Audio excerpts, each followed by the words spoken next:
Taiwan ইস্যুকে ঘিরে America ও চীনের মধ্যে সংঘাতের আশঙ্কার কথা জানিয়েছেন চীনা প্রেসিডেন্ট শি জিনপিং। বেইজিংয়ে মার্কিন প্রেসিডেন্ট ডোনাল্ড ট্রাম্পের সঙ্গে সরাসরি বৈঠকে এমন সতর্কবার্তা দেন তিনি।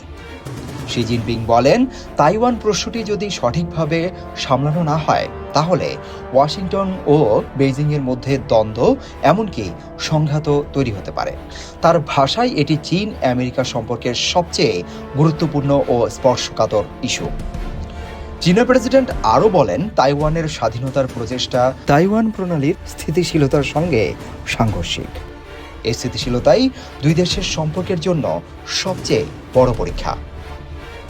তাইওয়ান চীনের উপকূলের কাছাকাছি একটি দ্বীপ, তবে বেইজিং দীর্ঘদিন ধরে এই দ্বীপটিকে নিজেদের অংশ বলে দাবি করে আসছে। একই সঙ্গে ভবিষ্যতে এটিকে একীভূত করা হবে, প্রয়োজনে সামরিক শক্তি ব্যবহারের কথাও বারবার বলেছে চীন।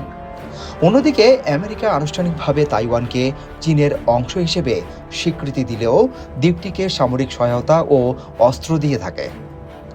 এদিকে তাইওয়ান যেন স্বাধীনতা ঘোষণা করতে না পারে সে কারণে প্রায় দ্বীপটির চারপাশে সামরিক উপস্থিতি বাড়ায় চীন।